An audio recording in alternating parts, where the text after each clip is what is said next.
When we give people things for showing up, it gets into that person's mind that they're always going to get that. I asked this question, is it important to fail? Well, I would say absolutely it's important to fail. We have to implement some things. We have to put some pressure on the organization to create a culture of employees who really actively participate in the business, who show up, who contribute, who earn the potential for example, an incentive. They're putting a little bit more pressure on the organization, asking more of people, more involvement, higher expectations of performance, and it causes that higher level of productivity, which is directly correlated with higher profitability in the business. How do you put pressure, enough pressure on the organization to cause people to do things differently, to change behavior so that people are driving improved financial performance in the business, but not so much pressure that people are freaking out? Safe environment, a safe working environment, absolutely. Benefits, workload, work-life balance. Let me show you what I hear from employees. You've said all the things that I hear. Notice Friday is on. What ownership thinking is about, which is the name of the company, but it's also the name of this process. Ownership thinking, the process is about helping employees think not only about me, because that stuff's valid, it's very important to everybody, but also thinking about the stuff on the left. We want to engage our employees in improving cash flow, controlling costs, recruiting good candidates, driving revenue. Get them to think and act like an owner towards creating wealth. This is the primary reason I can think of. What your employees don't know can hurt you. I'll give you an example of a company 2 weeks ago. They'd lost money last year in 12.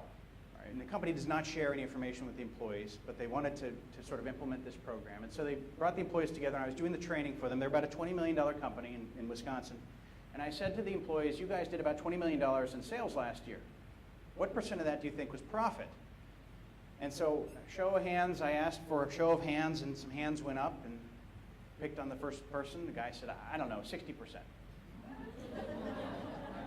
The owner is sitting right here, and he goes, oh. If you have employees that are walking around thinking you're making 50% profit, just as an example, what's the problem with that? They don't have to work so hard. They don't. It's gravy. It's all gravy, right? It's gravy for the company, right? But really, who's it gravy for in their minds? For the owner, right? The owner's making all this money, and I'm doing all the work. The other thing that I've seen is there's an inattention to waste. There's a lack of urgency if they think we're rolling in the money. So I wasted that material over there. It doesn't matter. We're rolling in the money. It doesn't matter if I'm late. We're rolling in the money. These kinds of things sort of take shape in their minds.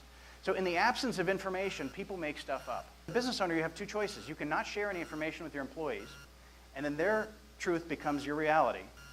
Or you can share some information. Now, the degree of transparency or what you decide to share with your employees is important.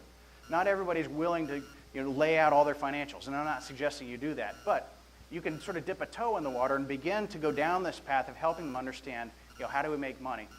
What creates financial performance in your business is the people in the business and all the stuff that they do every day. If you've got a room full of employees in there, they know exactly what they do every day. You show them financials, there's a big disconnect there. There's a weak link between the stuff that your employees do every day and the numbers they're looking at financial statement. We need to create scoreboards that they can really engage with. Ignore that part of this for a second and look at everything else on the scoreboard. What do you see on here you wouldn't see on financials? Names. When you have names, what else do you have? Accountability, absolutely. You have accountability. You have pressure. In our experience, there are 3 characteristics of the best companies, and one of them is that they have fun. If you think about the best companies in this country, Southwest Airlines, Zappos, they have very high employee retention. Employees are very engaged. Most of them engage in some form of open book management. They share a lot of information with the employees because they recognize that when employees have good information, they can make better decisions. And so this element of fun is important. These best companies also care. They care about their people. They care about their customers, their products, their services. There's a sense of purpose to the business beyond just making money. And the third characteristic, which I think is so key, is that these companies have high expectations of performance. They want to be companies of excellence. They want to be best in class. Number one, I think most incentive plans are too complicated. Most people don't understand them. And when you don't understand something, a lot of times you don't trust it. What should the purpose of an incentive plan be? In my mind, the ideal incentive should shape behavior. It should shape employee behavior toward improving the financial performance of the company. But overall, we're trying to clearly align the employee's behavior with what the owner is looking for. We want them to share the insomnia.